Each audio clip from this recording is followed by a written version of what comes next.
All right, everybody.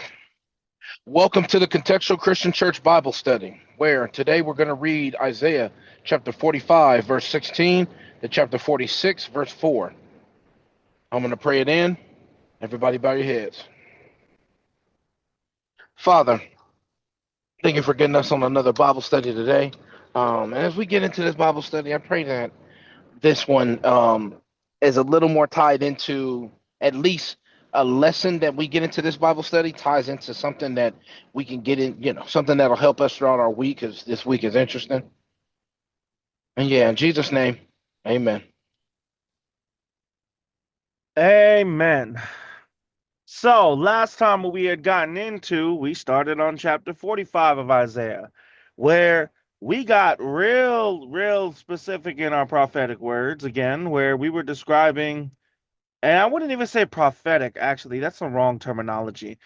We showed the Trinity again in the Old Testament in a undeniable fashion.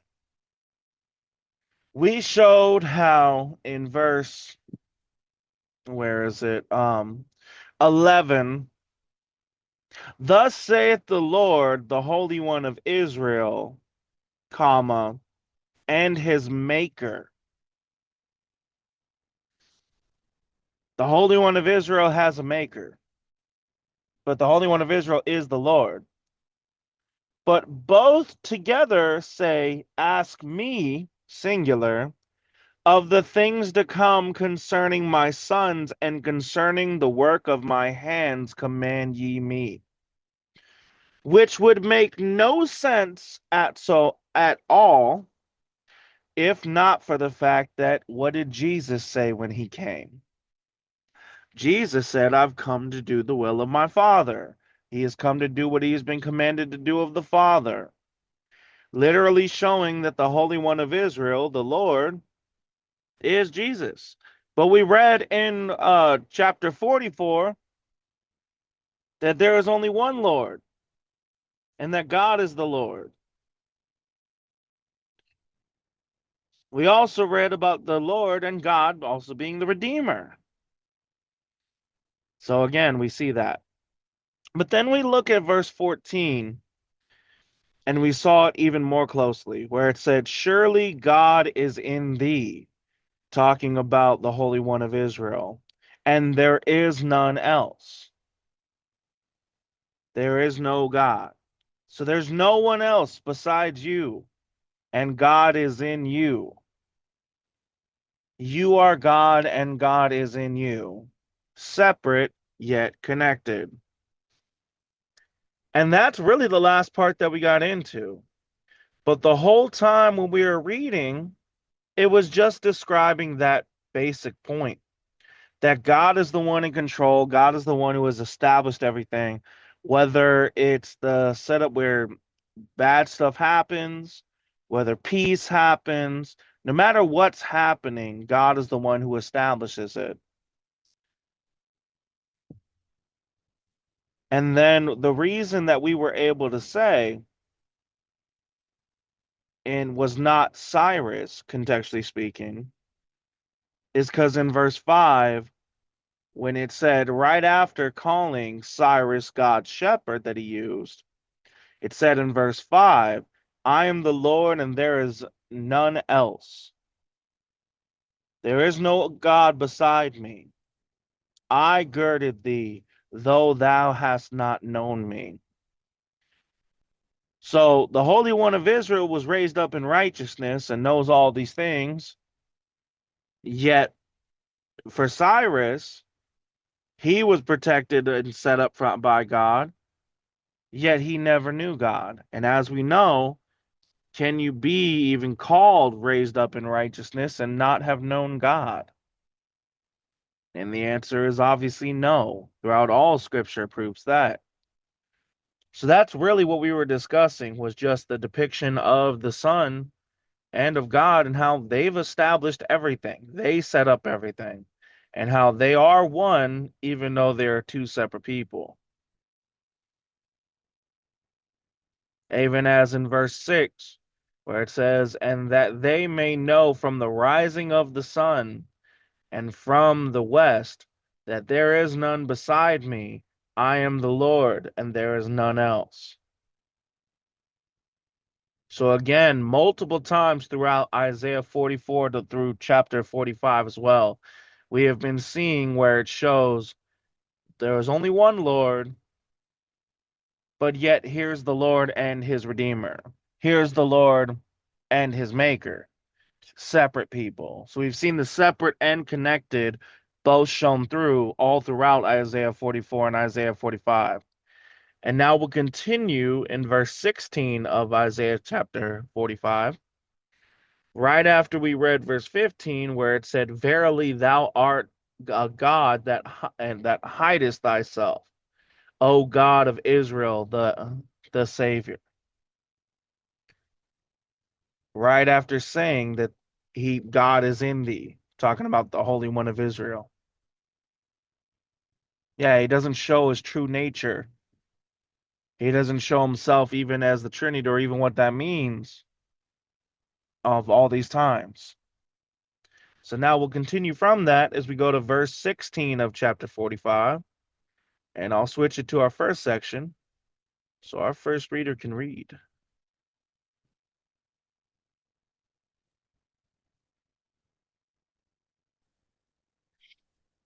All right, and go ahead, Charles, unmute and go ahead when you're ready. All right, I'll be reading Isaiah chapter 45, verses 16 to 20. Verse 16, they shall be ashamed and also confounded, all of them. They shall go to confusion together that are makers of idols. But Israel shall be saved in the Lord with an everlasting salvation. Ye shall not be ashamed nor confounded, world without end. For thus saith the Lord that created the heavens, God himself that formed the earth and made it. He established it. He created it not in vain. He formed it to be inhabited. I am the Lord, and there is none else. I have not spoken in secret, in a dark place of the earth. I said not unto the seed of Jacob, seek ye me in vain. I, the Lord, speak righteousness. I declare things that are right. Assemble yourselves and come. Draw near together, ye that are escaped of the nations. They have no knowledge that set up the wood of their graven image and pray unto a God that cannot save. Yeah. So, Oh, no, I did not.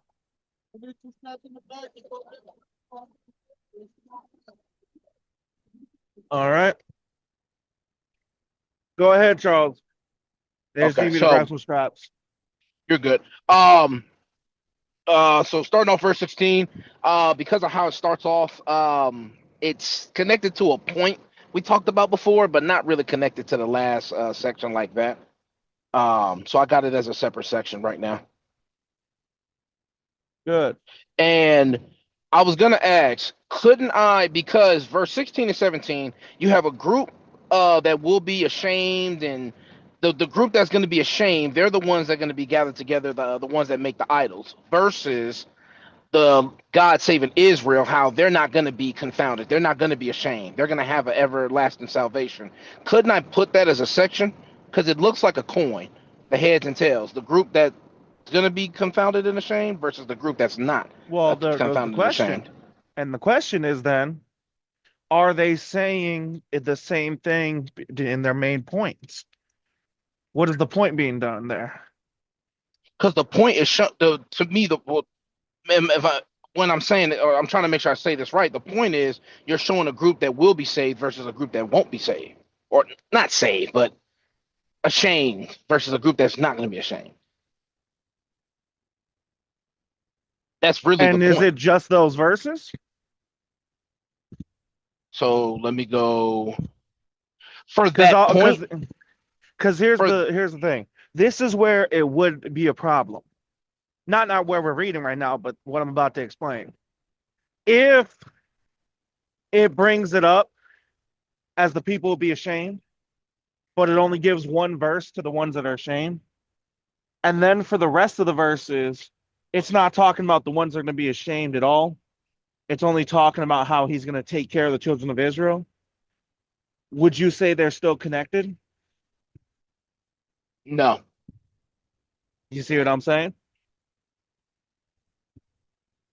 So in Yeah. this So particular section, how many is it just the two verses? let me double check. Because that's just the point for those two verses. Because the next one in 18 is just talking about God, God that created everything and established everything, but He didn't do it in vain. He did it for there was a purpose behind it, and there's none else that none else was with Him that did it. So yeah, I would. Yeah, no, I would definitely have to. Minority though. Let me say that. That's the only thing that connects them is that fact. From my section, that's the only thing I can say that connects. Yeah, I got them connected on a You were minority all good until you said that. until I said my section. No, until you said the minority connection. This is more than a minority connection. It's a comparison. Minority means it only has the overall or something small detail. That's where it connects. But the point between 16 and 17 is a direct connection, not a minority connection. It's a comparison. Is 17 connected to 18? No. Exactly. That's exactly what I was explaining just now. You see what I'm saying? Hmm. Do you? So comparisons, because it's a comparison, this would be labeled as it would be a more majority than a minority. Because I looked at it as a minority only because that's just what it is. But you're saying because it's a comparison, it should be looked at as a majority connected, not a Yeah. minority connected. I'll give you an example in another subject. I have a daughter and a son in this example. Obviously, I have no kids, but at the moment. But I have a daughter and a son in this example. Every time I go to discipline my son, if I try to treat him softly, he rebels. But every time I go to discipline my daughter, if I treat her softly, she listens. When I do that comparison, if I just stop right there, they're talking about the same subject. Because when I'm going through, I'm comparing the differences of my children. Now, if I do the same thing but a little bit differently,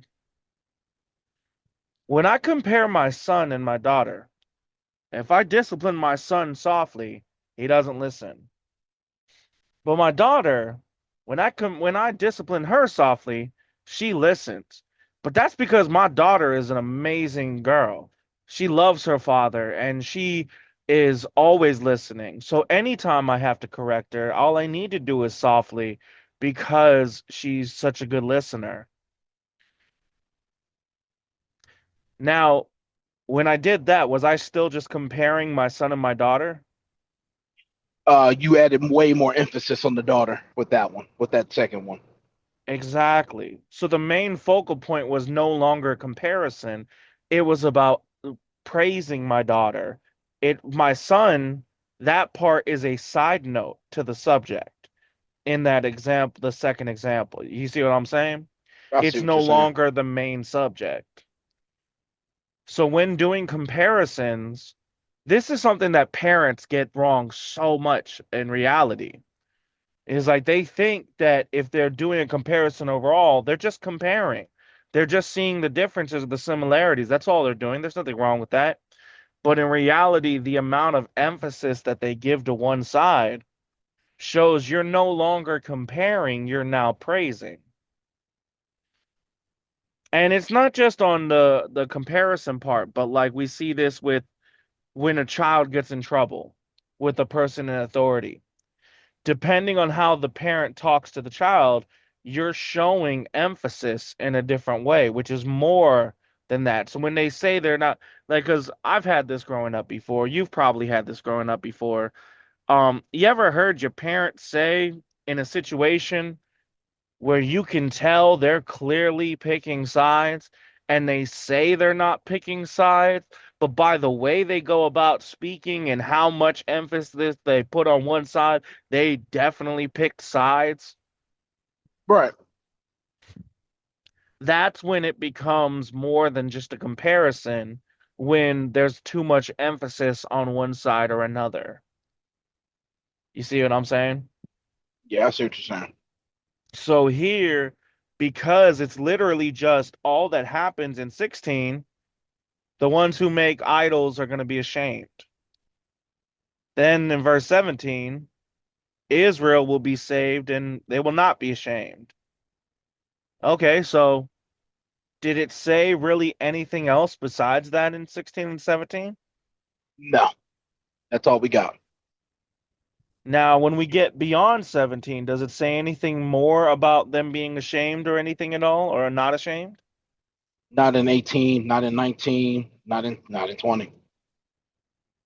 So then we know that it's not emphasizing, so it is just a comparison. So this is a direct connection. This is more than a majority. It's a direct connection, not a minority connection. Got it. See what I'm saying? Yeah, I see what you're saying. All right. So Now go ahead. 16 is 17 a section. I have 18 as a section. I have 19 in the section, and I have 20 as a section. So four sections. Nope.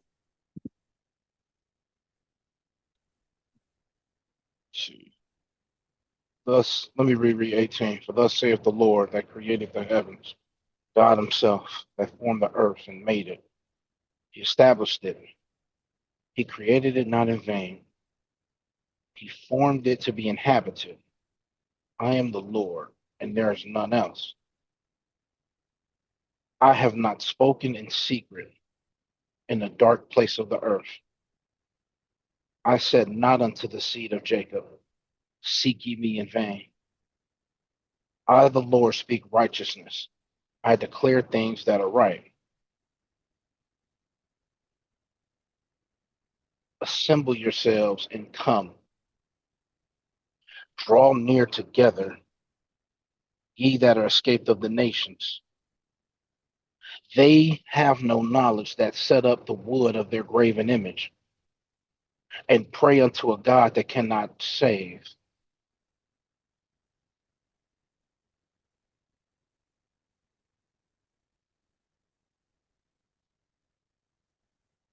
I'm trying to see what I'm missing out of this. What is the purpose being given through 18? God talking about he made everything. He didn't he made it, matter of fact, he didn't make it in vain when he made everything. He didn't make it in vain. He didn't make it for a non-reason. There was a reason for it. And Mhm. for earth to have people in it. And none else is above, none else can do what God did. So what's the purpose behind pointing that out? The one true God did all of it, and there's no one else other than him. Then go to 19. So 19 is talking about how I have not spoken in secret in a dark place of the earth. I said not unto the seed of Jacob, seek ye me in vain. So God's not talking in, he's not speaking in secret. He's not talking in this dark little spot. So he's speaking in the open. And he didn't tell Jacob to follow him in vain.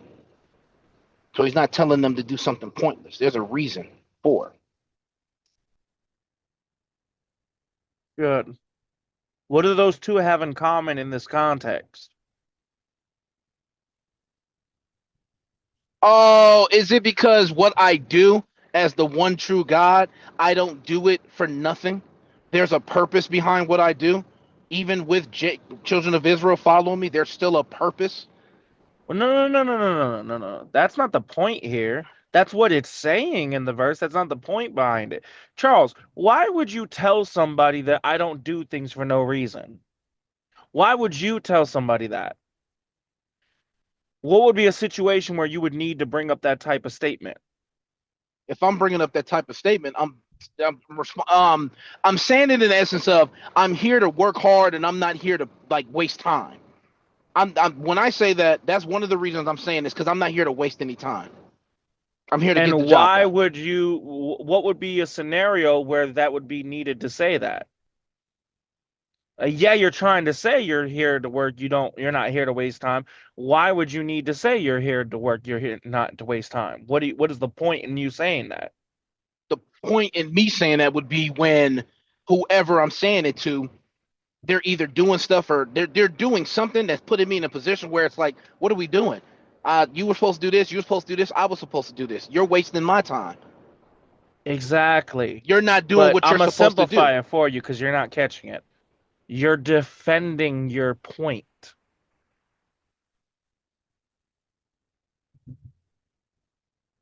You're He's gonna have to give me an defending your example for that. position. Why would you need to say, I don't come here for no reason? Because somebody's making it seem like you're coming there for no reason. So you're having to defend yourself verbally. Does that make sense? Now, okay, yeah, yeah. Now I got it. The words you were using, I was like, but then I was like, yeah, no, because I can see it in my own, like, I can create examples in my like situations I've been in. Yeah, it happens in all different kinds of things. I don't work a job just to not be able to eat dinner at home. What would be a scenario where somebody has to do it? Well, where they have to say that. Well, something has to have happened to where they feel like they're not getting the food they deserve at home. So they're having to verbally defend their point of view. I deserve this, or this is how it should be because of such and such. Anytime somebody is using that type of argument, you're trying to defend yourself in something or defend your point of view. That's what you're doing. For whatever the cause is, that's the impact you're trying to have. Now look at 18 in relevance to here. What's the first thing it says in 18? First thing is, God created the heavens. Is that what it says? For thus saith the Lord that created the heavens. Ah, did it say that he created the heavens, or did it say that he spoke this, that one that created the heavens? Well, it said he spoke this, that he created the heavens, but And what did he what's speak? different? Where's his words? For thus saith the Lord that created the heavens, God himself that formed the earth and made it. He hath established it, he had created not in vain. He formed it and inhabited it. I am the Lord and there is none else. So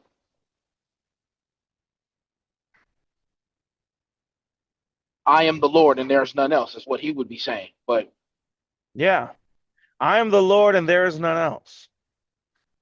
What's everything in the middle doing? just talking about all the things just listing things he's done that no one else can do. Just listening? We already talked about this before. Charles, did you already forget? Is it just details?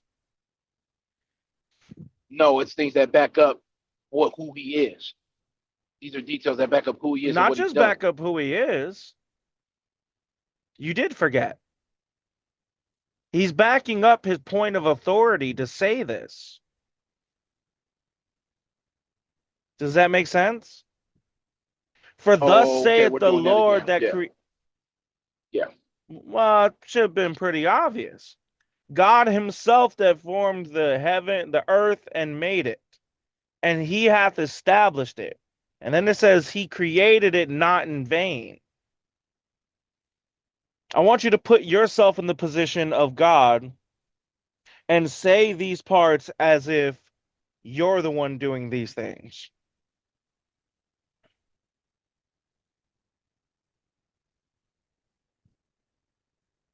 So if I'm the one saying these things and doing these things, then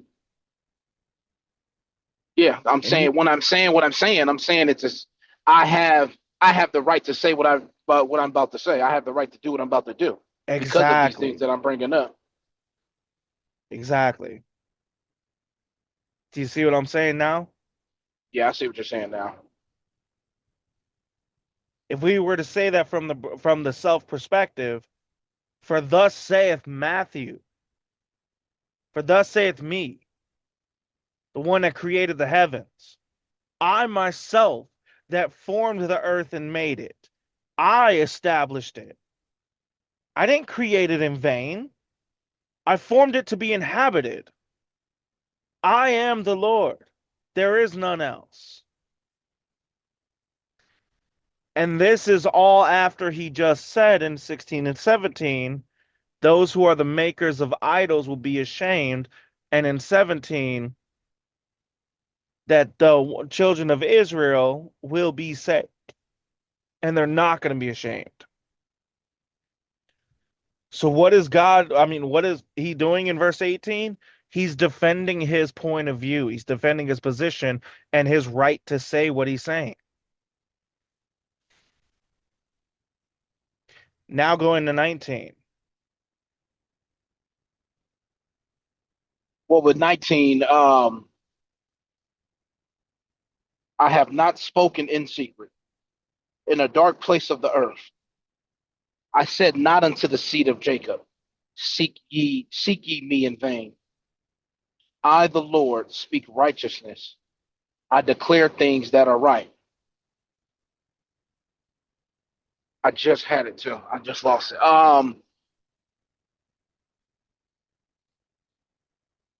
I want So you to wouldn't say it, read it again, but from if you're the one doing it, not God.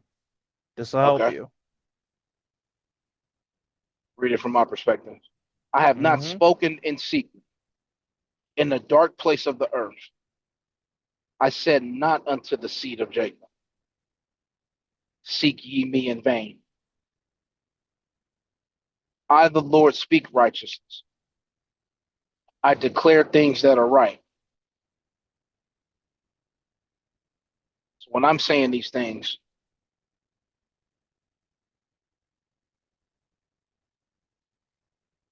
wouldn't I also be doing the same thing and proving the point on why I can say I speak righteousness, why I can say I declare the right things? I'm also No, but you're adding that close. emphasis.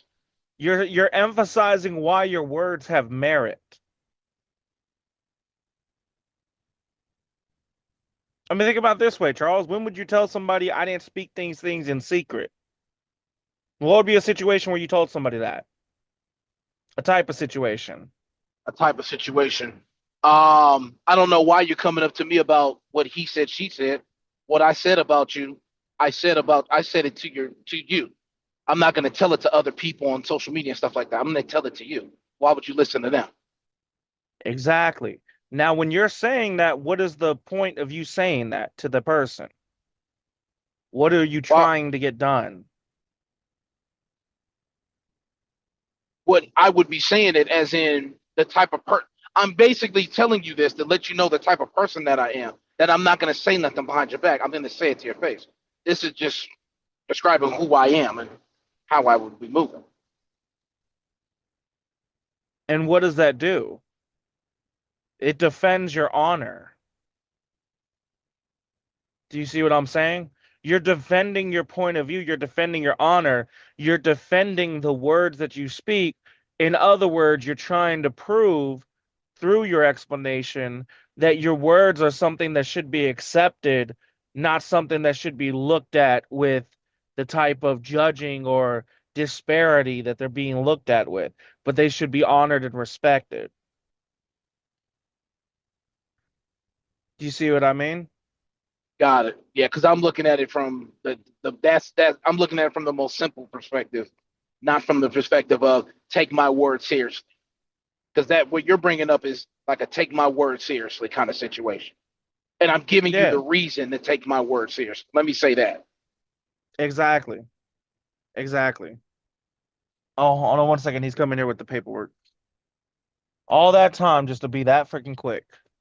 I don't like that. Just enough to get in the way of Bible study in my distance. But yeah, so is 18 and 19 separate? No, so they're connected. Exactly. Now for 20. Now 20, I still got that separate from 18 and 19. Barely connects with 16, but that's a separate section.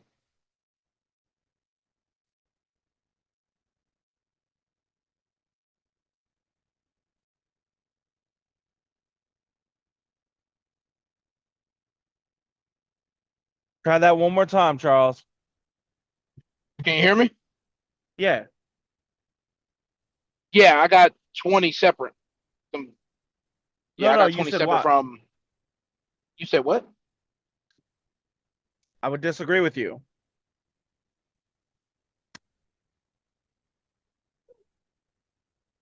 Look at the point of it, not just what it's saying. Why would you say something after saying everything you said? Assemble yourselves and come, draw near together, ye that are escaped of nations. Then we got the semicolon with, they have no knowledge that set up the wood of their graven image and pray unto a God that cannot save. So Exactly. two parts. We have people coming to, people gathering themselves, that the people that have escaped from their nations. But then we got the people that make the graven images, that the gods that they make, they can't save them. They don't have any knowledge. You're not How catching it. was What was the first thing said in your section, Charles? The first two verses. talking about the Oh, ones yes, that it should is. be ashamed, that make idols versus the ones that God saves that won't be ashamed. Exactly. That's the part that you're missing. So it But I says thought the I brought ones it up that, earlier. no, no, no, no. It relates to here. So the first thing that's said is those that make idols will be ashamed, and the ones that are not, the ones of the children of Israel, are not going to be ashamed. Then it goes into two verses of God defending his right, ability, and quality to say the things he says. And then the next thing it points out is to say to not follow those that make idols because, oh, wait, hold on one second. Where's the seal number?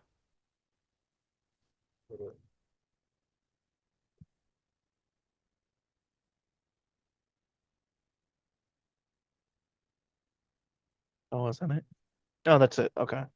Never mind. I found it. 696 798. Got it. Thank you. Do you need me to sign something? All right. Have a good night.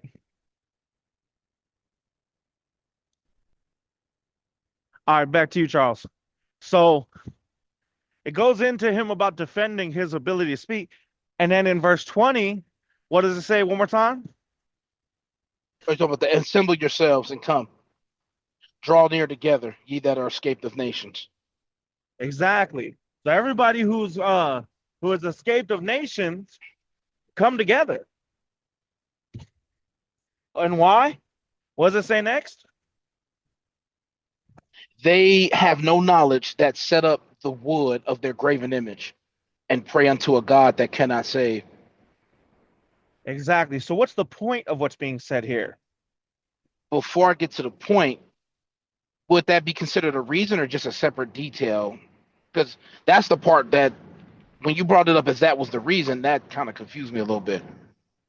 Okay. So assemble yourselves and come, draw near together, ye that are escaped of nations. So I'm telling them, come together. And then I say, they have no knowledge that set up the wood of the graven image. So, in other words, what am I really saying? The ones that set up the graven images, the ones that set up the idols are retarded.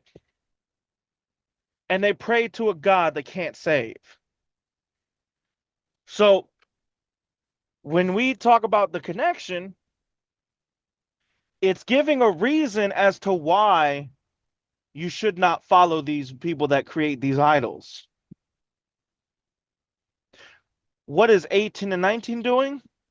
Giving the reasons why you should trust in God's words. And then in 16 and 17, we have a comparison between the ones that make idols versus the ones that don't. Oh, 18 and 19 is God given the reason why you should trust in Him versus. So you're saying because 20 is the reason why you shouldn't trust in the ones that they make versus the one true God. Are we doing another Exactly. contra? Oh, it's another contrast. You said that word weird, but okay. My A bad. contrast, not a contrast. A contrast. It's another Yeah. one. I caught the 16 and 17. I didn't catch the 18, 19, 20. So it's just a. So I have two sections then 16, 17, 18, 19, 20. Exactly. And what is the That's what. two? Okay. It So was we throwing got me the so first off. section. Okay. So we got the first section, which is a compare and contrast on the actions. Those that do make idols are going to be ashamed, and those that don't make idols will not be ashamed. Then we have in 18 through 20 a compare and contrast of why you should not trust those that make idols and why you should trust God instead. We're still doing a comparing and contrasting, but between the two groups, the godly versus the idols. Got it. Make sense? Yeah, it all makes sense now. All right.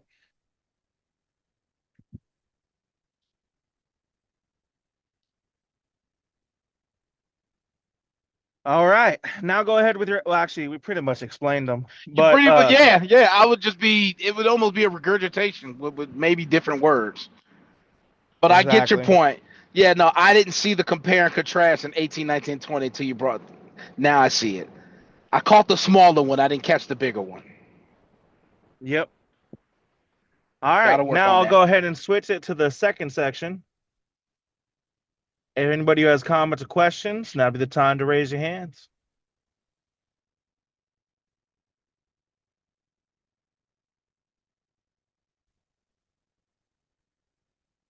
All right. But I do have to head towards the way out, Charles. So I'm going to have you read so I can finish up the checking out. Yeah, I'll read it. I'll be reading Isaiah chapter 45, verses 21 to 25. Verse 21. Tell ye, and bring them near. Yea, let them take counsel together. Who hath declared this from ancient time? Who hath told it from that time? Have not I the Lord? And there is no God else beside me, a just God and a Savior. There is none beside me. Look unto me, and be ye saved, all the ends of the earth. For I am God, and there is none else.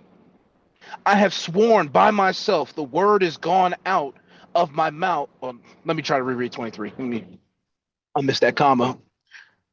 I have sworn by myself, the word is gone out of my mouth in righteousness, and shall not return, that unto me every knee shall bow, every tongue shall swear. Surely shall one say, in the Lord have I righteousness and strength.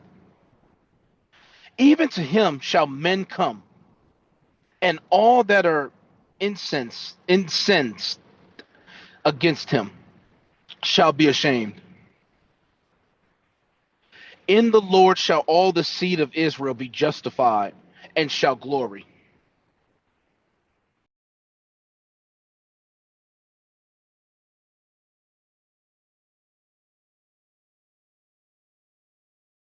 Sorry for the silence. I scratched my ear. I didn't want you to hear that. But I do not accept your apology. I'm just playing. You're good.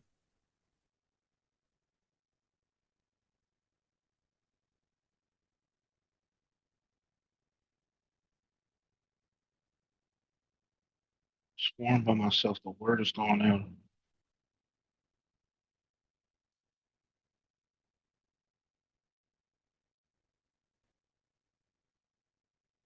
There's a first connection with that.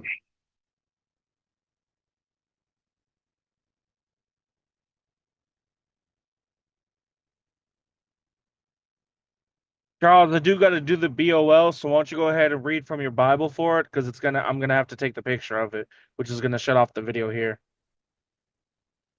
I already read the whole thing, so Oh, okay. I just want to make sure in case you needed the screen that you had the Bible available. oh yeah, yeah, I'm always on my sword. All right.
I need you to read out loud so I know what you're doing, though.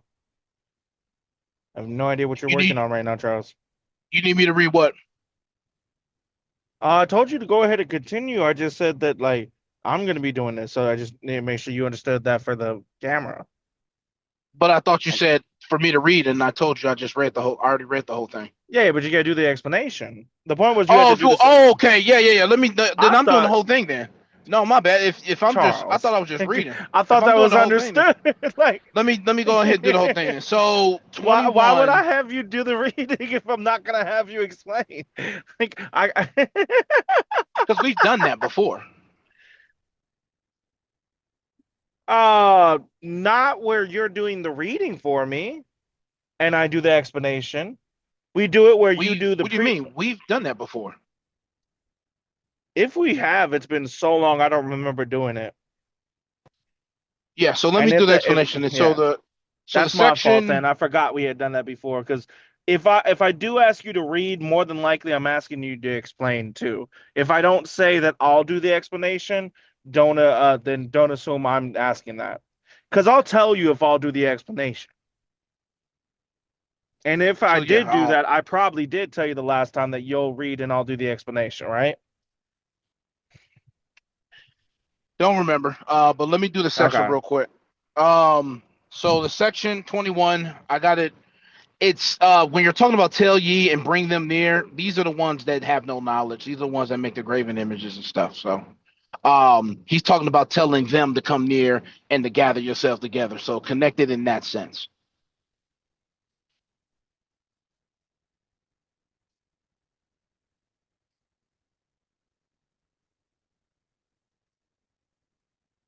And You I sure also about that? got tell ye and bring them near. Yea, let them take counsel together. Who declared this from ancient time? That's God sarcastically. God's the one that did it. But when you're telling them to gather together, who do you think did this since ancient But time? when he told them to gather for the other one, was he doing the same thing as he's doing here? Is this a comparison? No, not a comparison. Then you see what I'm saying? So what's the difference here? The difference is just him telling the ones that he's not doing a comparison. He's starting off talking about the ones that make the idols, the ones that make those the ones that represent other gods. He's just saying bring them there in a sarcastic way to tell them I'm the one that did all this. You guys don't know. You guys didn't bring up anything from ancient times. You guys didn't form anything. I did Okay, all of so what this. is he doing by saying that though? I'm the one true God. There's no other God before me. Why do you think there's other gods that can declare No, these no, no, things? no, no, no, no, no. That he's already no, that's not what he's doing here. He is saying those words, but that's not what his point is. Charles, I'm gonna give you an example. Bro, why don't you go ahead and grab the rest of your clique, bring them here. And I'm gonna show them who really did what. Am I asserting that I'm the one who did things when I say that? No, that's not the point of me saying that. The point of me saying that is to let you know I'm about to make you look stupid. That's the point. Do you see what I'm saying? Go ahead. Keep going.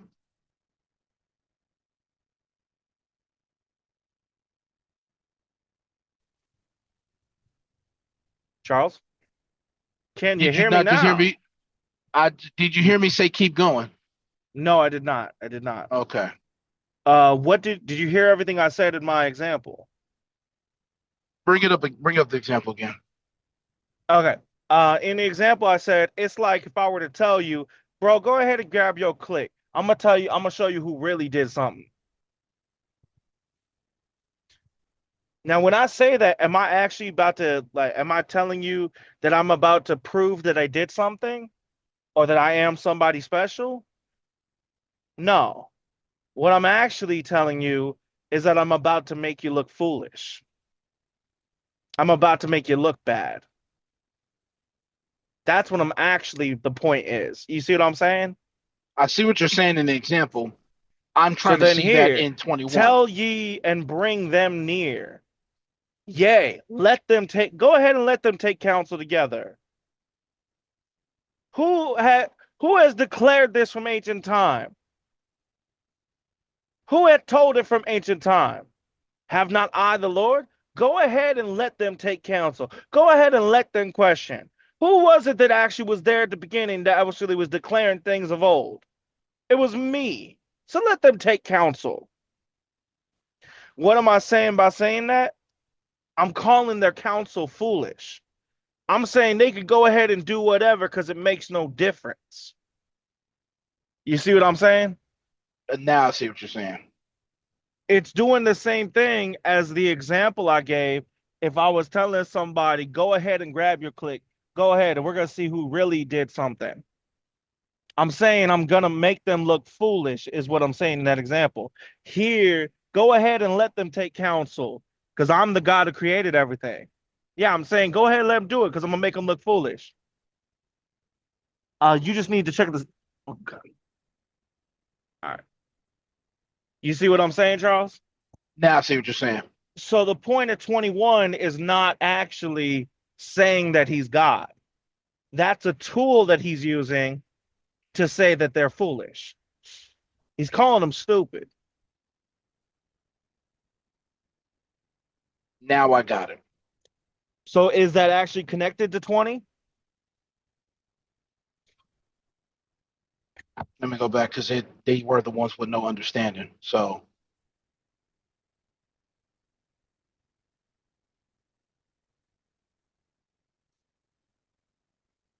not a majority, like a minority. Because the There you only thing go. it It's a is, it's minority only a minority. connection It's only a now. minority, not a it's not a majority. It's a Because it's not minority. a So direct, now, it's not comparing them now at this time, right?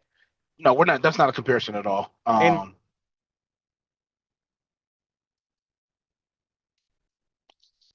Hello. it was a direct back and forth comparison. To 21, yeah, can you hear me? Now I can. You went in and out. Okay. But in 18 to 20, it was a direct back and forth comparison. But when we got to 21, this is no longer a comparison. This is just talking smack. Go ahead and let them do because it's meaningless. Nothing Mhm. they do really matters. All right. So 21 is separate because it's minority connected, not majority connected. Go ahead and continue. So that would be because of that a better understanding about them making them look stupid, making them foolish. I got that. I got at that as a section. I got 22. Look unto me and be ye saved, all the Oh ends of the no, earth. no, For he screwed I up am then God. How'd I screw up? because 22 is connected to 21. The majority point is connected. Why is he bringing up about them being stupid and him being God? Well, when we go into 22, it says to look unto me and be saved. Calling out their foolishness is a tool being used to say to follow God, not them. So 21 and 22 are majority connected, not minority connected. Um, Majority connected because of the tool being used. No, because it's saying the same thing. It's a 21 is the tool being used as the reason for why of 22.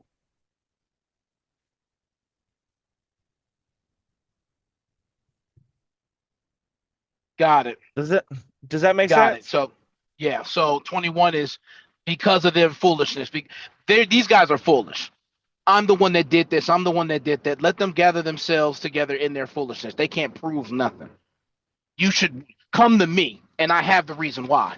Because of how foolish they are. Because of what they got going on. Yeah. So the main point That's being why put out, yeah, you should follow me because I'm the one true God, and because these other guys gathered themselves in foolishness and can't prove nothing, I can prove it. That's why you should follow me. exactly. But now I have to add this though, because I'm reading because I thought about 23 too. I have sworn by myself, the word is gone. I've sworn by myself, the word is gone out of my mouth in righteousness, and shall not return. That unto me every knee shall bow, every tongue shall swear. It sounds like I'm doing the same thing with 22 and 21. I'm bringing up more of an emphasis on why you should follow me. It even says this in Romans. The whole every knee shall bow, every tongue shall. Well, it says I think it says confess Not in the only other one, but not only that, but it's in 23 it goes a little bit different. In 21 and 22, it's pointing out why you should follow him. Why God's the one that should be followed, not these makers of false idols. But in 23, I have sworn by myself, I have made this oath. In other words, the word has gone out of my mouth and it's not going to return. I'm not taking back my word. Every that unto me every knee will bow and every tongue shall confess. So in other words, he's talking about he's not taking back his word. He's going to stand on it. Every knee is going to bow, every tongue is going to confess. Or in other words, swear. which sounds like another reason why you should follow God and not those other Exactly. people and not those other idols. Exactly. Exactly. 21 through 23 is saying the same thing. They're all the reasons why God should be the one that's followed, not these makers of false idols. Now go to 24. Surely shall one say, in the Lord have I righteousness and strength. Now that sounds like that sounds like a perfect example of every knee shall bow, every tongue shall swear. We got Exactly. one that literally right after that, one will say that in God is my righteousness and my strength. He's bowing and confessing, and he's confessing to God. So does that sound like that's separate or does that sound connected? That sounds connected. Exactly. So 24 is part of it, And and then then the other half 25. of 20. Oh, I was going to bring up the other half of 24. Even to Oh, him good. shall, even to him shall men come, and all men that are, my list does not let me want to say this word right, that are incensed against him shall be ashamed. So the people that are going against the man, basically you're going against the man that calls unto the Lord, that bows to God, that worships God. They're going to be ashamed as well. Calls on to God? The people that go against the person that calls onto God, the one that's going to bow to God, confess God, going against that person. Uh-uh. Where did it say it was a person? You know where you're slipping up? What do you mean? Where did it say it wasn't a person or No, was where a did it person? say it was a person? You assumed that him was the person that's following.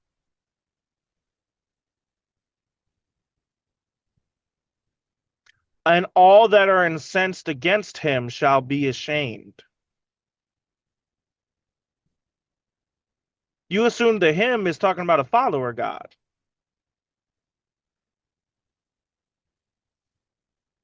And all that are.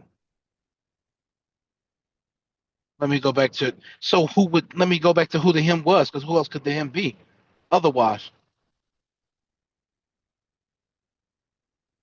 Well, you got to look at the first part. You can't separate them. Surely shall one say, in the Lord have I righteousness and strength. Even to him shall men come.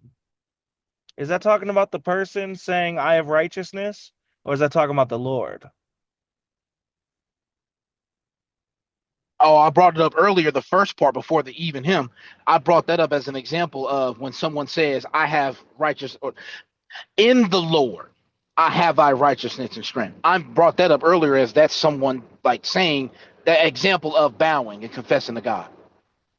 In No, no, no, God, no. But you didn't. Okay, Charles, you're not answering my question at all. You're talking about something else. It's not what I asked you. I said, who is the him in that? Surely shall one say, in the Lord have I righteousness and strength. Even to him shall men come. Who's the him? even to him shall the men come. God would be the him, because men are coming to him. Well, the Lord here. It didn't say God, it said the Lord. Same thing, but it matters for the context sake. Him is the Lord there.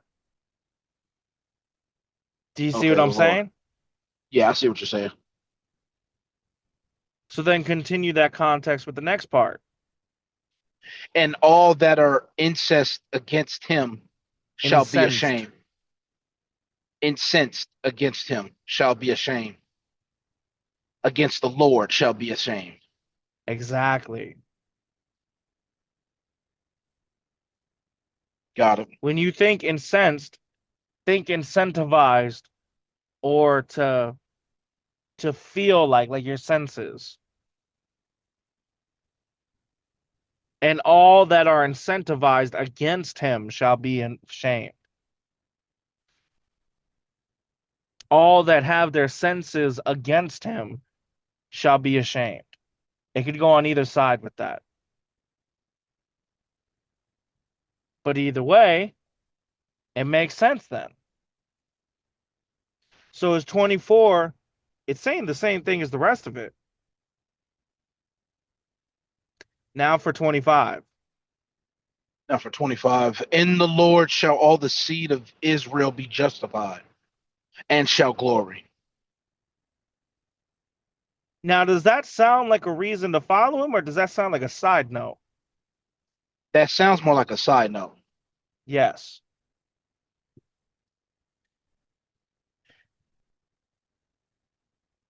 Because we're talking about the justification of the children of Israel there. But in the rest of the verses, we were talking about the reasons why God should be followed. So, because we have all these reasons why God is the one who should be followed, then it says, well, all the seed of Israel will be justified and shall glory in the Lord. Side note. So, what are your sections for here? So really 21, 22, 23, 24. And then 25 is separate. So two sections then. Good. Now go ahead and continue on with with your explanation. So 21, 22, 23, 24. God is not only talking about, well, not here, I'll simplify it because I almost went from detail to detail to detail, sentence to sentence. God is giving every reason why you should follow him. Not every reason, but giving very good points on why you should follow him. From the fact that he is the one true God and none else other than him, How other people think they can make other gods. Let them gather, let them do what they do. They can't prove nothing. I can prove things. Not only that, that I swore, or that I made a swear that I'm not going to take my swear back. Everyone's going to confess. Everyone's going to bow. And anyone that comes against me will be ashamed. So I have reasons why you should follow me versus don't follow those idiots. How I'm the creator and there's none else other than me.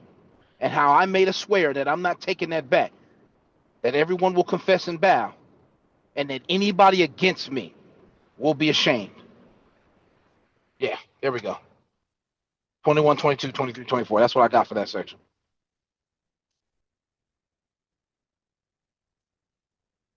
Good. All right.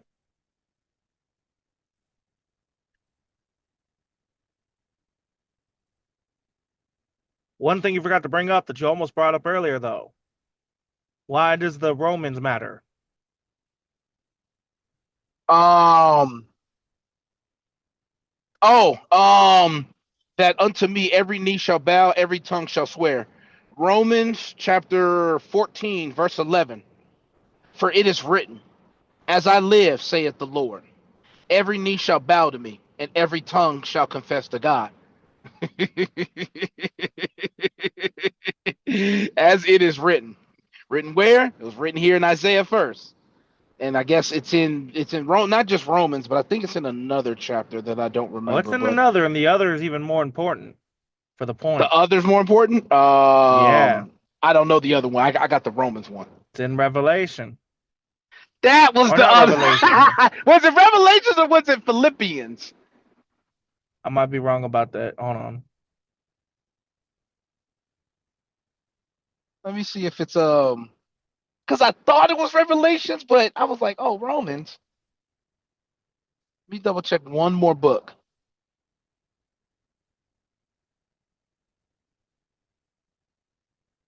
I know which one you're talking about. It was Philippians that's more important, right? Yeah, Philippians.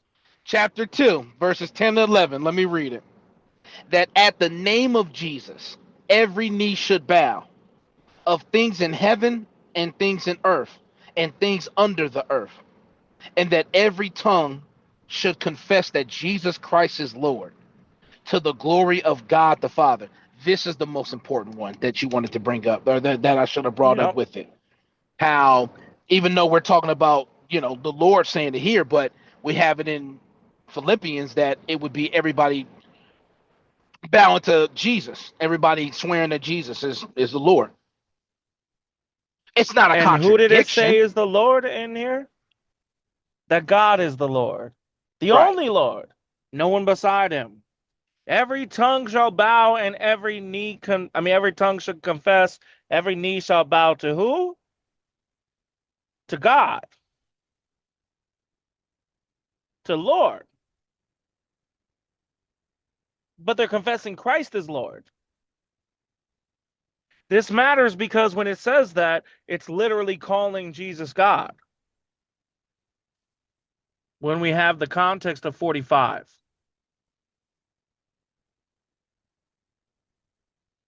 Does that make sense? Yeah, that makes sense.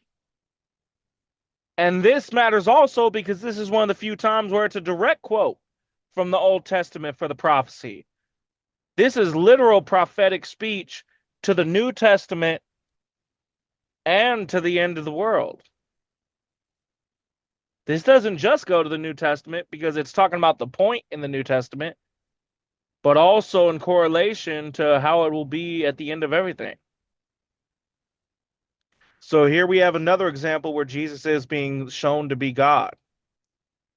And as we see like if you ever want to know, is Jesus God in the flesh or just a man or just the Son of God?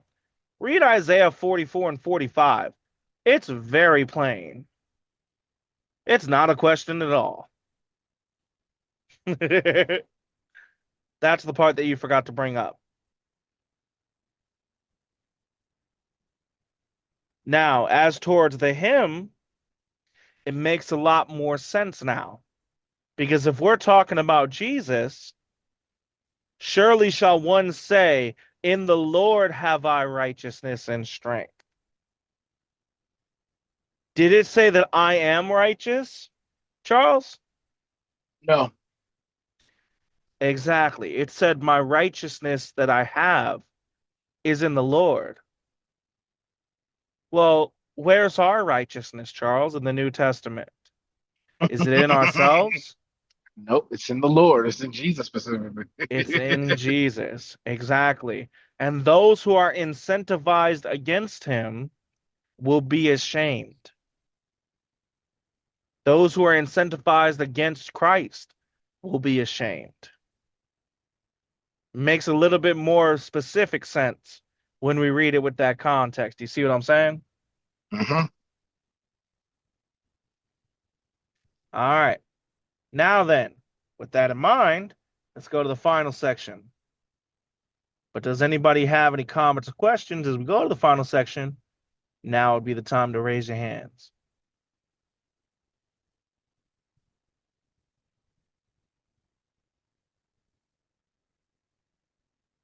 All right. Then go ahead, Charles, with the last section when you're ready. Give me a second. Mm-hmm. All right, I'll be reading Isaiah chapter 46, verses 1 to 4. Verse 1. Baal boweth down, and Nebo stoopeth. Their idols were upon the beasts and upon the cattle. Your carriages were heavy loaded. They are a burden to the weary beast. They stoop. They bow down together. They could Bowl? not bow. Oh, bow, bow, bow. They bow. Yeah, that's I bow. was gonna Sorry. say, like, Let what me made reread you that. switch from bow to bow? Like, it was right there for Yeah, you. I don't know. Let me reread verse 2. They stoop. They bow down together. They could not deliver the burden, but themselves are gone into captivity. Hearken unto me, O house of Jacob, and all the remnant of the house of Israel, which are born by me from the belly, which are carried from the womb. And even to your old age, I am he, and even to hoar hairs will I carry you. I have made and I will bear, even I will carry and will deliver you.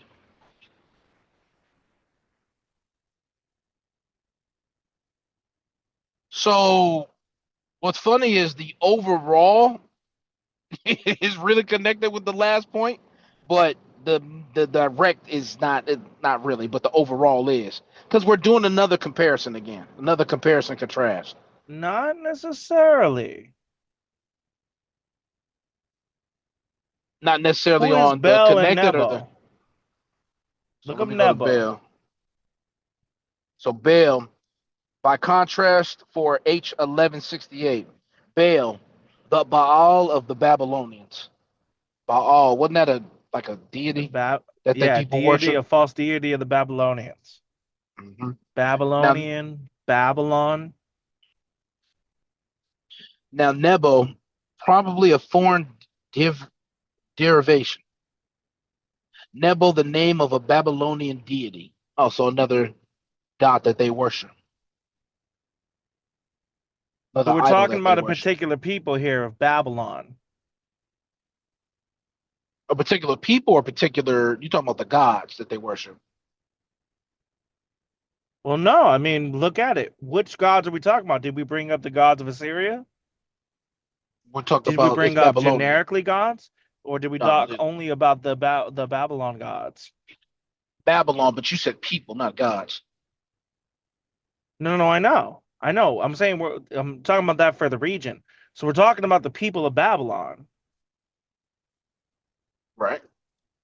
We have the gods from Babylon. They stoop, they bow down. And then we have hearken unto me, O house of Jacob. So hearken to me, the children of Israel, in other words. This isn't necessarily talking about the same subject of comparing those who make false idols to those who are true, because it brought up the gods of Babylon. We could be starting a whole different subject more specifically about Babylon. Because what have we been speaking on with the chapter 44 and 45? Has it been about Babylon at all? No, No. no. Very clearly, no. And how do we know that? Because it brought up Cyrus. Cyrus didn't come into I mean, that setup of his correlation to power with the children of Israel was when they took over the land of Babylon. Do you see what I'm saying? So the reason why I brought up what I brought up is because it I thought of the comparison of God giving the reason why you should trust Him and not them. They can't hold the burden, Well, but no, I no, can. but you said the overall is connected. And the reason I would say it's not is because we might be going into a whole new subject. Oh, so right after four, it could go into other things. You mean not Yeah, just I not? mean, Oh, who's okay, to yeah, yeah, say yeah, this yeah. isn't going to discuss the fall of Babylon in future tense? We've seen that before. Right, right. And we know from reading Isaiah as much as we've read, is Isaiah in chronological order at all? No, No, we're it's we're all all over the over the place. place. You're We right. are all over the place timeline wise. We went from before Babylon's fall to the beginning of Persia to before Babylon even took over the land of Israel to back to Persia to when Babylon was in power and they're complaining while they're there to other times. Like we've been going all over the place. Isaiah is not chronological at all in the way that it's written. It's at all over the place in times. So let's say, for example, we're bringing up the Babylonian gods in verse 1. What if we're about to discuss the future representation of the Babylonian Empire falling? If we're talking in future reference, we may not be talking about what we were talking about in 45. So by you saying the overall is connected, I gotta say that's an incorrect answer. Now, if you were to say that it's potentially connected, that would be a correct answer. But we Okay, won't know until we get further into 46 because currently it's there's not enough information to go either way. right. Based on the information we have, it's showing a similar subject, but just because the subject is similar, does that necessarily mean it's connected? No. See what I'm saying? So I'll leave it at possibly, but only possibly connected because of how God is using 1 through 4 to explain how you need to trust. This is the example why you need to believe in me and trust in me versus them, because I carry the load and they can't. Exactly.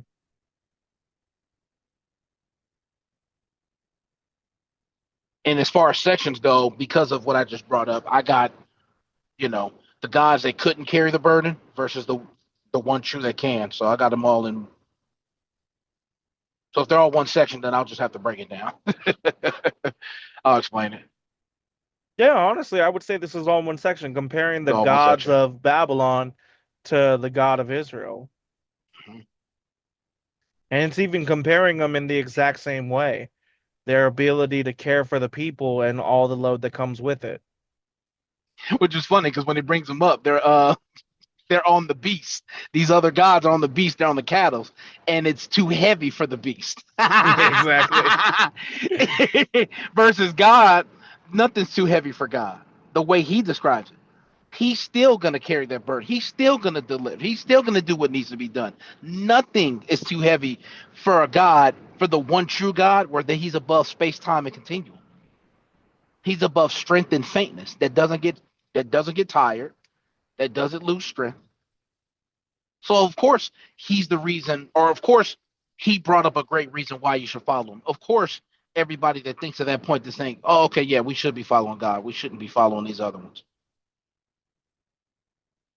God created the beast that the beast can't even hold these other gods. Isn't that funny? Oh, you missed a part. I was hoping you were gonna bring it up. You sounded like you were about to go into it at first, but you never brought it up. You didn't catch the differences in the type of carrying and the comparison that that's making. Look at the differences in how they're being carried. You brought up the beast, but they're described as a load on top of the beast. Right. But how are they described being carried by God? All the remnant of the house of Israel, which are born by me by the belly, which are carried from the womb, and even to your old age, I am he. Even to the hoar hairs will I carry. I have made you. I will carry you, and I will deliver you. So he's given. So you're talking about the how it's talking about one is carried by beast and one is God is just carrying them. He's just taking it all on himself. You're talking about in that. No, how did you not catch it? It's a womb. So, what is his example he's using for carrying from the perspective of God carrying them? Oh, you're A talking. Let me go pregnant back. woman. Yeah. So, from the perspective of these gods of Babylon, they're carrying you like you're a burden, like you're a load. What perspective is that giving on how you're looked at? You're looked at as less than compared to the woman that's pregnant. Do you see what I'm saying? He's showing the comparison not just of the fact of them being carried, but the way that they're described as carrying. It's like a burden that they can't handle. Well, if you look at something as if it's a burden you can't handle, then how do you feel about it emotionally?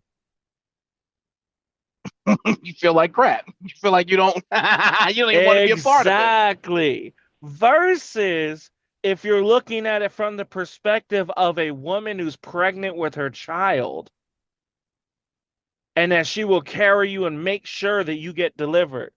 What emotion does that show? That's a better emotion, a more happy emotion, A proud happy emotion. emotion, a proud, a more dedicated emotion, a more concerned emotion. You are my loving child. You're not just some burden. And that's the difference between the two that the picture is giving. It's not just saying that they're incapable, it's also the way that he's describing it as for them, you're a burden that they can't bear. For me, you're my child that I want to protect. It really gives us insight into the perspective from God of how he sees his people. It's from the perspective, and don't get me wrong, there are unloving mothers, but that's more of a today thing or more of a rape thing. In the general consensus, when it's thought of a mother carrying a child, how is it thought about? Even today, loving, caring, and protecting. That's what it's looked at as. Even with how less of a consideration for the child there is in today's day and age. I mean, you got people who will fight for the right to kill that baby for convenience 99% of the time. Crazy. And yet they still look at it when you depict a mother carrying the child. When you're using that as a depiction and metaphor, it's used in the essence of protection and love. And that's the example that God is using. He, from his perspective, is loving and desiring to protect his people. But from the perspective of other gods, it's a burden that's too heavy to carry. And if any burden that's too heavy to carry, you don't want to carry it no more. So that also gives the depiction separation of being undesired, unwanted, versus being wanted and desired and wanting to protect. Does that make sense? Yeah. Now it makes sense. This is also why I would say, even though it is comparing, there is more of a potential, in my opinion, that it's not connected to the last section, but it is saying a similar thing as the last section. Do you see what I'm saying? Yeah, I got that part too. All Because right. that's the only way I got it is connected. It's just what God is saying and how he's doing the compare and contrast. That's it. Just how Yeah. he's doing it more, and that's it. Yeah. Well, I guess we'll see on the next Bible study. Yep. We'll find out. Tune in next time to the Contextual Christian Church Bible study. Dragon Ball Z. Exactly. All right. Now, any comments or questions before we pray out from the Bible study portion? Now would be the time to raise your hands.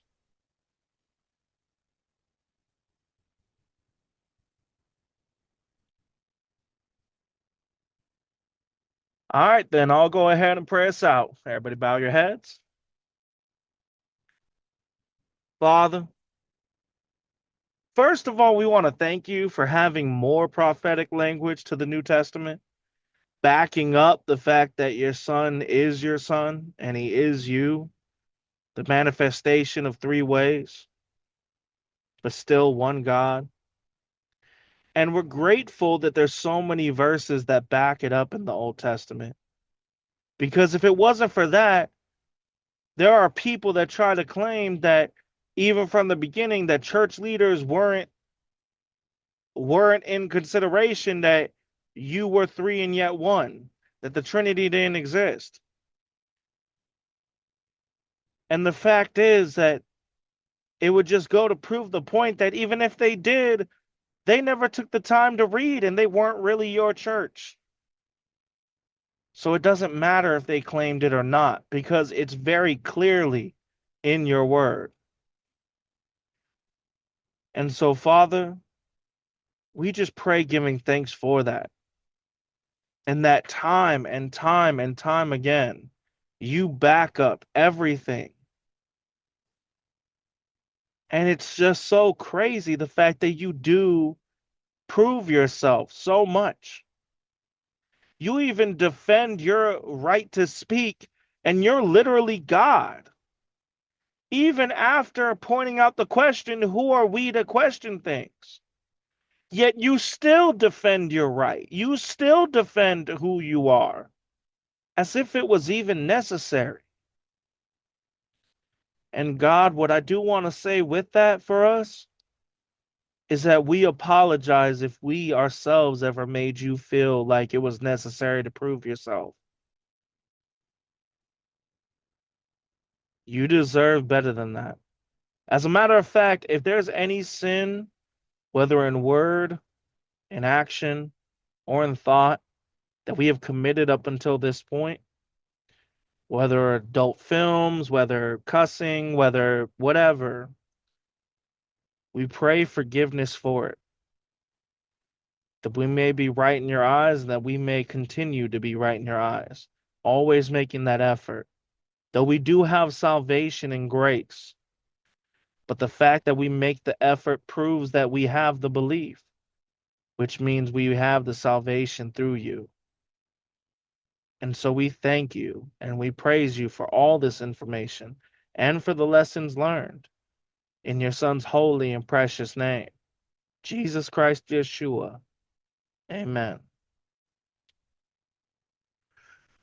Amen. All right. Now for tonight's Bible listening, we got John chapter 20 to Acts chapter 10. Again, that's John chapter 20 to Acts chapter 10. Let me know when you got it. Got it. All right. Now, last night's listening was John chapter 8 to 19. And Charles, you'll go ahead with what stuck out to you first, and then I'll go ahead and go next after with what stuck out to me. I got John chapter 19, verses 12, which I can't wait till we get to the worship service for this.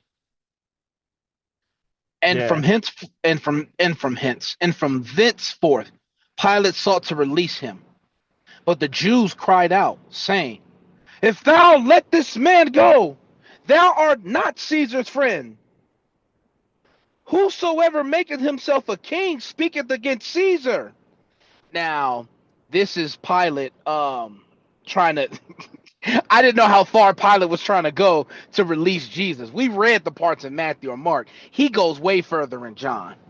Still trying to Yeah. get Jesus released because he doesn't. There's no reason why y'all should even do the thing other than prophecy. Take away the prophecy, you guys are. There's no reason why you should be doing this. And for them to cry out that you're not a friend of Caesar and that anybody that makes himself a king speaks against Caesar, and I think to myself, okay, because Pilate, if I remember correctly, let me know if I'm wrong. Pilate is not he's a Roman. He's not a Jew. So when you're saying that, you're coming into a question his allegiance to Caesar almost. That's what that sounded like. Now you're questioning, is he faithful to Caesar? Is he gonna, is he gonna do you see where I'm coming from with this? Or Yeah. am I all over the place with this? I'm trying to get the right No, words no, out. no. Their reasoning for why they're saying that you can't do this is like, you're going against the crown because he's supposedly trying to claim to be king, right? Like And he's trying to claim to be king of the Jews. And if you do not take care of this, then you're an enemy of your king, King Caesar. So that's their reasoning to try to get him to get him. It's just freaking crazy yeah. because you're openly admitting that you worship Caesar more than even God. They just had a whole bunch of problems with idolatry. It was never ending. But yeah, that's an interesting one. I can't believe I didn't catch this on the last couple listeners. I can't believe I'm catching it now. Yeah, exactly. Exactly.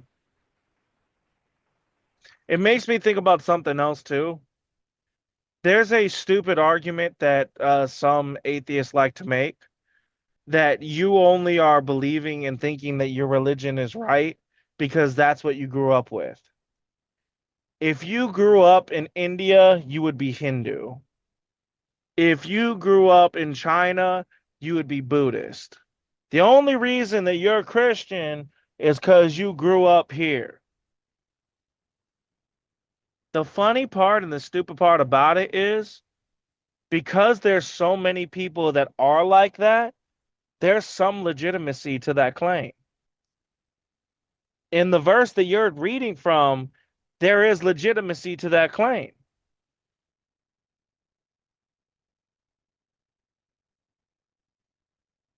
And to provoke him based on where he grew up, about what he knows to be true in his kingship and his authority. But with that in mind, it also goes to prove the point opposite. Because Pilate is trying to set him free in spite of all this. He's not worried about that. If he wasn't worried for his livelihood, he's not worried about the king. He's not worried about the government. He's worried about his life. That's what he's worried about surviving. If not his care of surviving, nothing of governance otherwise mattered to him in this moment. He wasn't doing this out of respect for Caesar. He was doing this to protect himself and his family. And what that goes to show is it actually proves the opposite. It proves the exact opposite. Because here is a man who grew up in Roman, Greek, and their faith, being taught the power and the authority of the king, and yet one conversation with Jesus and one nightmare, well, a couple conversations with Jesus and one nightmare from his wife, and he is almost willing to let him go, if not for the sake of the safety of himself and his family. If you could take that safety apart, if he knew that he could be safe based on everything he said, he even said, all right, I wash my hands of this. This ain't got nothing to do with me. I wanted to let him go, but you wouldn't let me. So that's the whole point. It goes to prove that the truth is the truth regardless. It also goes to prove the point as an example to us that we need to put God first, not country. Because even Pilate did not put country before God. He put his family's safety before God. But we know from the fact that when they said that, that did not deter him. We know that he didn't put country before God.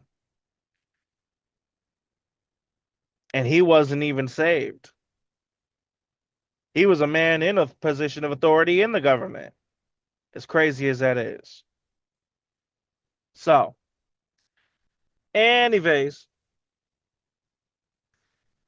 anything else you want to add on to that? Nope. All right. Then mine, a part that stuck out to me that I want to make sure I didn't bring this up before because I felt like I brought it up before. And not just when we went through it. So give me a second.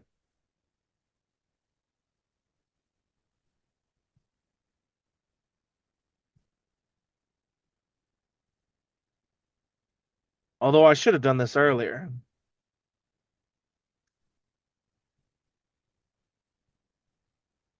Nope.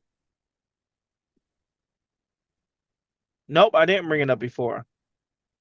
Okay, so John chapter 10.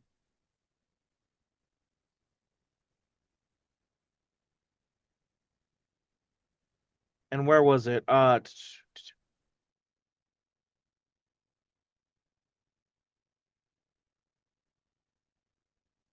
In verse 23 through to 38. But I'm gonna bring up the part, I'm gonna bring up the concept and then the part. So, because it's more on the part of verse 34, of 31 to 34. So in here, Jesus is pointing out that he is the good shepherd, that his sheep hear his voice, that he is the one to be followed, he is the one that was saved, that his father sent him here, and he gave him all them, and no one's able to take them out of his hands. And then he says in verse 30, I and my Father are one. See, people love to say 1 John 5:7, oh, well, that these three are one. They try to say that like, okay, well, that's not part of the original. Okay, cool. Not in the oldest. All right, cool. Take it out. Verse 30 is here. And even the Jews at the time understood what he said because in 31, the Jews took up stones against him to stone him. And Jesus said, many good works have I showed you from my Father. For which of these works do you stone me? And they said to him, for a good work we stone thee not. So we're not stoning you for a good work, but for blasphemy. And because that thou, being a man, makest thyself God. You are a man, but you're making yourself out to be God. Notice there, they did not say the Son of God. They said God. So Jesus brings up and says, Jesus answered them, is it not written in your law, I said, ye are gods? This is one of the out of context verses that Mormons like to use, claiming that we're going to be gods. But what have we read in Isaiah and everywhere else about whether or not there are other gods besides the one true God, Charles? There is no Have we other read about gods. other gods? There There's no is other no God. other gods. There is none, nor will there be afterwards. So when Jesus brings this up, he is bringing up a book of Psalms that is talking about the fallen angels and the other gods of this world. He's not talking about becoming literal gods. He's talking about the ones that are supposedly in charge of these different regions. And if they had done right by God, they wouldn't have been destroyed. But because they made themselves out to be other gods and false followers, and because they didn't take care of them, that's why they're getting destroyed. That's the concept of what's going on in there. So when he brings this up, he's using the fact that God called them gods in name, not saying there literally are gods, but in depiction, in other words, as to say, since he said that, if he called them gods unto whom the word of God came, himself, honestly, to whom he came, and the scripture can't be broken,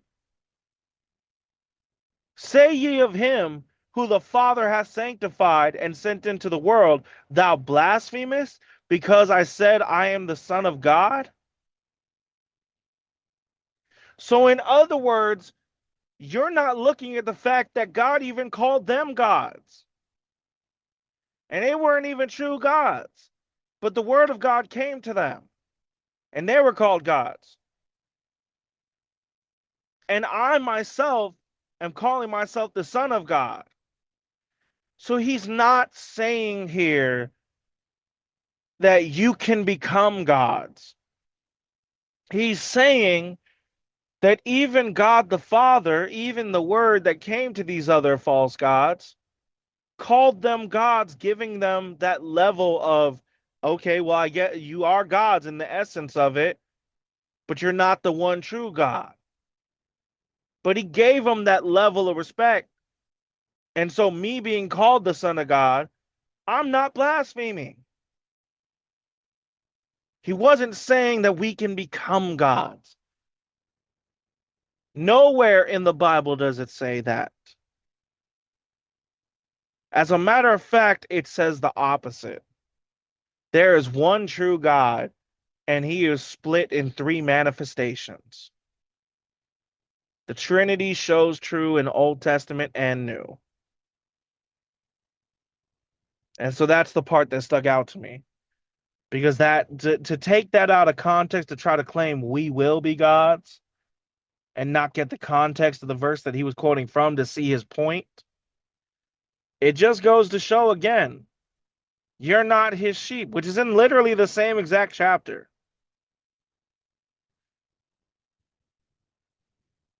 My sheep hear my voice, and I know them, and they follow me. So if you're not even getting the context of what Jesus is saying, you're just running with it to feel whatever you want to feel or believe whichever you want to believe. Are you following his words, Charles? Repeat that last part. It was going in and out. If you're not getting the context of what Jesus is saying, are you actually following his words? No, you're not. Exactly. And in that case, are you his sheep? Nope. Exactly. That would be like me asking Charles, hey, bro, I got this birthday coming up. You think you could pick up the cake and be able to be here for this, for the mini putt we're about to do? Yeah, yeah, I got you. And I ask you for a specific cake, if they got this specific thing. Now we're at the mini putt. You're already late. And I'm calling, you're not answering. And I'm trying to find out what's going on. Is it a legitimate excuse for you to tell me, oh, I've been looking for this cake? No, it isn't. Exactly. Because by the fact you're already missing it, you're not here at the time you're supposed to be here. You've already screwed up the context of what I said. I didn't say get the cake and show up whenever you can. I said get the cake so that you could be here. As a matter of fact, Charles, I hate to do this, but you were a good example of this. You ready for this example? Go ahead. Thanksgiving.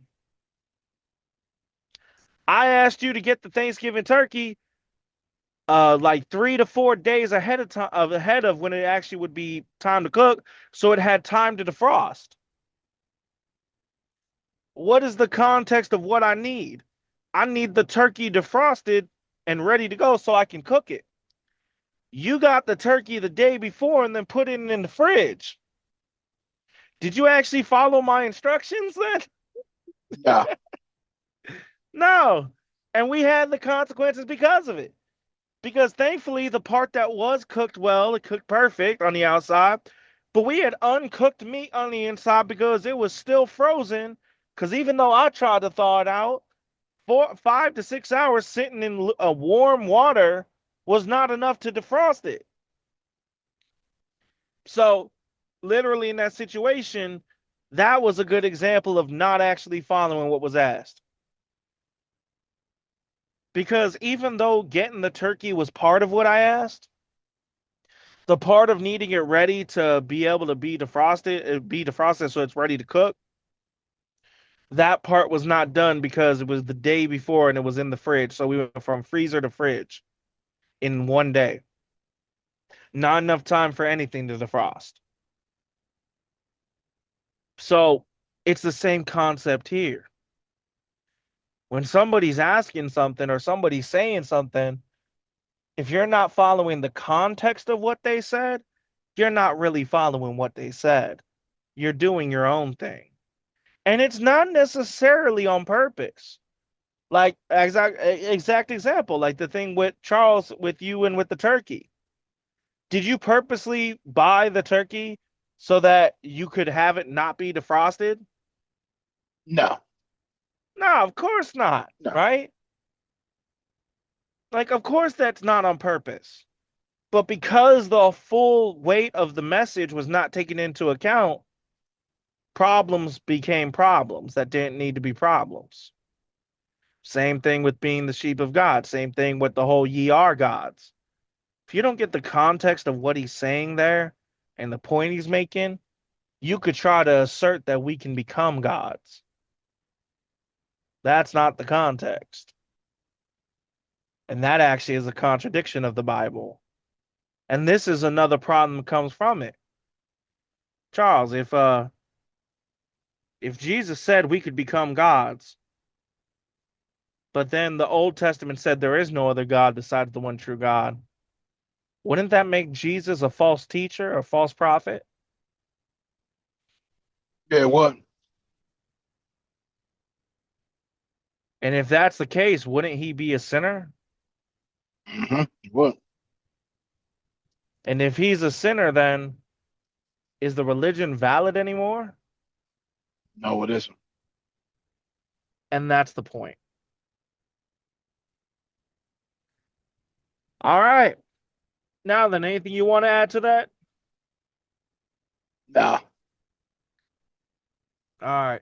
I'll say one other thing that I've been thinking about, Charles. I think with the whole I know it's the last Sunday of freaking January that we were supposed to start the worship services of salvation, but that was last Sunday, not this Sunday.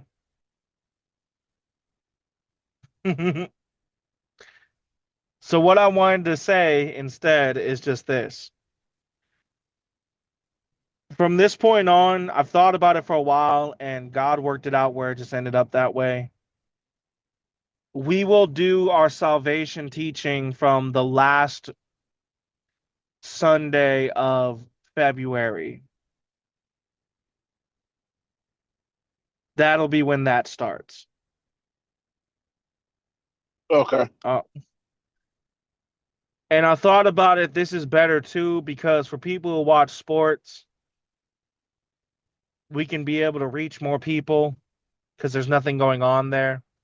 And then the last Sunday of February goes into the same, it's also the 1st of March. So we got 1, 2, 3, 4, 5, 6. March 29th is when we would be finishing this one coming up. Now March 29th, there's nothing. Like I got my grandma Lynn's birthday, but even if I visited, you know how I am with that. but there's no major holiday, there's nothing else going on. It's just a good time to be able to focus on the things of God.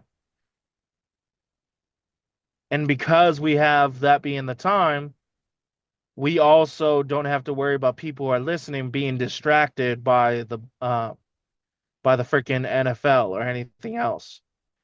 They can just focus on the things of God, especially for newcomers. You see what I'm saying? I hear what you're saying, but I don't know. Whether it's football, whether it's someone's birthday, um, I figure we're supposed to focus on that regardless. It doesn't matter what's Yeah, but going on. remember, you have to remember when we're dealing with people, you have to deal with them with their where they're at. If somebody's brand new, and we're gonna talk to them when they're brand new about salvation, you want to give them the best opportunity possible to be able to hear all sides. Now, if we're talking 'Cause about somebody who's been here for a few months, it's expected. You understand the Bible study and worship service. It's not required, but it's required. yeah, because I understand it from like the football perspective. Now, because I do, but then I'm like, oh well, if I'm talking to somebody and basketball's more important than football, then it's not the best. Basketball playoffs will be starting soon. It's not the best for basketball. Later Well, on, no, well, because isn't basketball the don't end start base? then. Isn't the end baseball? Does baseball start in March or is it April? April. April. Okay. Yeah, there's like nothing in March. Well, it's You March said Madness. baseball, right? That's the biggest college. That's the biggest college basketball event. So, because I was thinking to Yeah, myself, but like, isn't that in the middle of the week? sporting shouldn't matter. March Madness is March. It's March for a But reason. it's not on the So weekends, right? it's every day. They're playing until the end. The start of the bracket is every day. Okay. That's why I was like, I heard you what you were saying, but then if we bring up the example of sports, well, to me that's a like what a sports got to do with it. I understand that you want to stay focused on God, and I understand that we want them to stay focused on God, and we want to make sure that football and all these other things are what happens when you're focused on football and you're focused on God, and you've been with us all the way till the next year. Then next year comes, and you're like, oh, okay, well, football's going on too. So, what should I do? Should I do worship service, the very important worship service, or should I do Well, no, football? that's different because they're not new. Like I'm talking about from the perspective of the salvation teachings. Right. Like because everything else you're going to learn as you get along more time and time that it's required even if it's not required. Like you're not like I'm not going to say you're going to hell for missing a Bible study. But if you have a mindset of intentionally missing, you have a mindset you're not trying to make it to the best of your ability, you will be because you're not loving God with all your mind, heart, soul, and strength. And it shows. Yeah. So Yeah, it's I got like, that. but that's something that you'll learn over time. As towards salvation, we have two different salvation discussions. One, the last Sunday of October, which is it's usually not on Halloween for some weird reason. Awesome, works out. But even if it is, it's the first one. But in the February, it's like the last week of January going through to February, every single week there's something to distract from those worship services. But in March, on the Sundays, there's not something every single week. Even with March Madness. March Madness is what, 10 days? 7 days? How long is March Madness? I have to look it up for you. I'm still writing some stuff down because I know the starting bracket. That's they got a game all the time because it's not just I think it's the men's and it's another thing that goes on during March Madness too. Okay, it's 3 weeks of March Madness.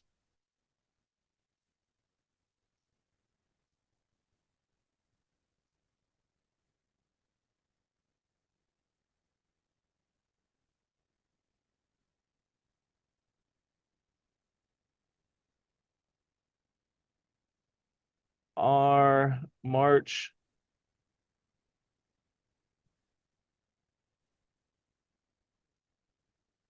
And as far as football for February goes, it's the Super Bowl. Um, and the Super Bowl, what is that next Sunday? And I think that's it pretty much I because think we it's the already know Pro who's going Bowl. to the Pro Bowl and the Super Bowl. That's all that's left in February, so it's not that much comparatively.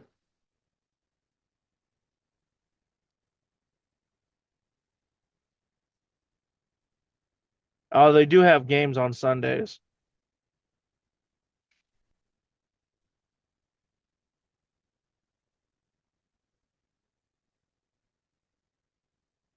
Because the other reason why I was wanting to make it is I wanted there to be more time from the one to the other. Because we finish at the Oh, end of you want to November. you want a bigger gap? Well, if it's a bigger gap, why don't we do like a April May rather than because we have October to November and then February. End of April to May. Or like May, yeah, like April to May. Let me Because see.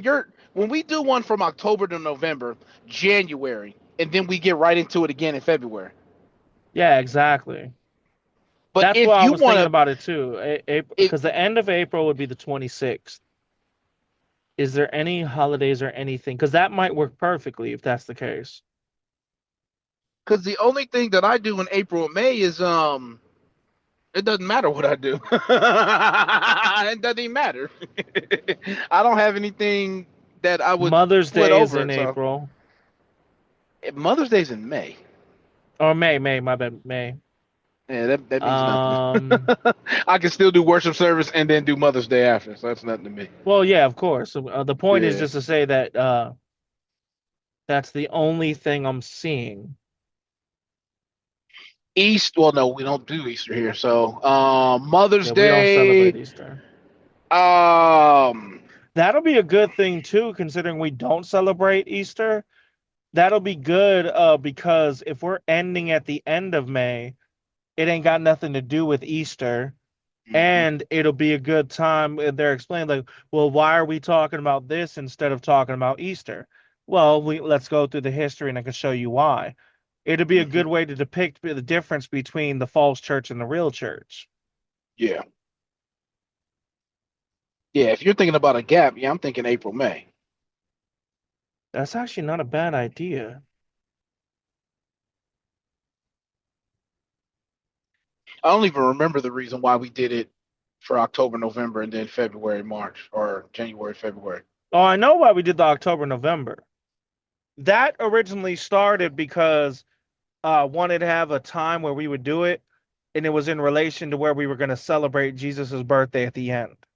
Right. No, that, yes, that I got. I'm trying to remember the reason why we would do it right after. So we do that, and then December there's a break, and then January we're doing it The again. We're reason getting that we ready to do it chose this again. time was to give time for people in case they weren't ready to be saved in Hmm. the October, November, that they would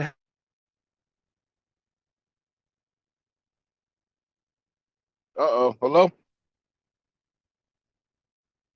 have time to consider and There time to you are. point of it, to have it at There you are. different times of the year. Oh, that was the Yeah. golden point of it was to have it available at different times of the year. Yeah. But I didn't let me want to do just the have let me one. think about, so if it's done in May, there's June, July, August, September, October. So technically 5 months before the next one. Is that one better? Does that sound better? I think To the me, it April, does. May sounds best Yeah, yeah, because, as you said, with April, there's no March Madness. Baseball's starting, but it's not even engaged into anything yet. yeah. And it's and some of the holidays that people take very seriously. are not in April and May. Mother's Day, yeah, but you can always do it after. Everybody else takes other holidays, like Memorial Day. You take it a little more seriously. You want that day off. Um, Yeah, what March am I? 25th is when Veterans. opening happens for baseball. March 25th. Oh, so yeah, we'll be done by then. No, that's when baseball season starts. Will we be done by then? No, no, we're doing April, May. My bad, April, May. So that's April, March. May.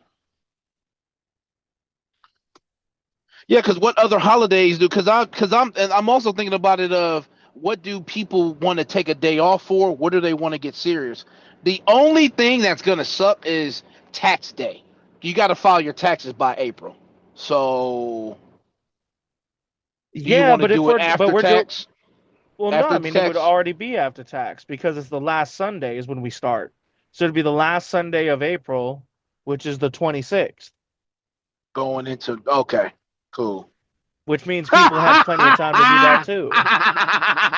I can see somebody making an excuse for Cinco de Mayo. I totally forgot about Cinco de Mayo. And it's right after Sunday too.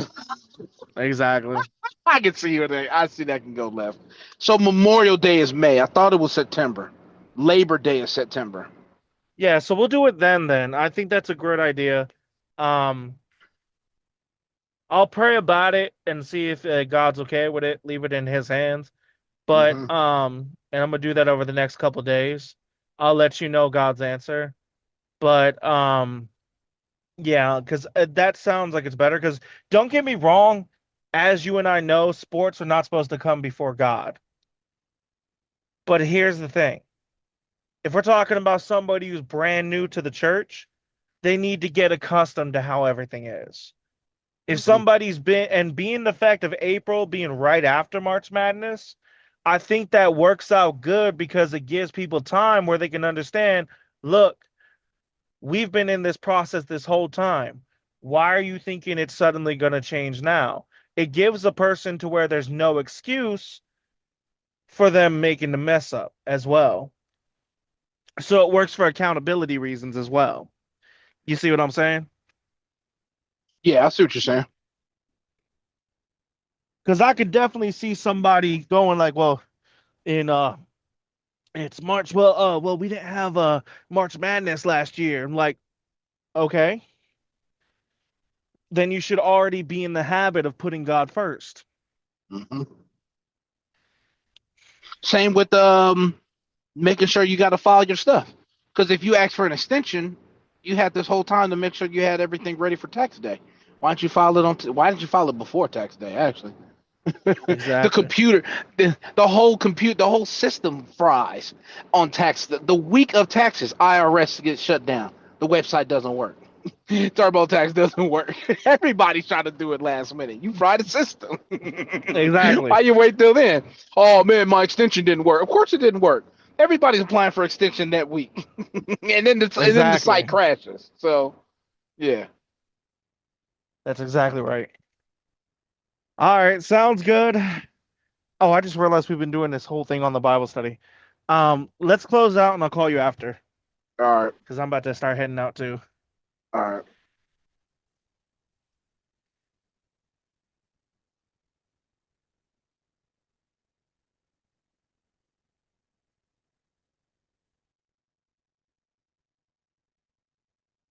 Okay, come on.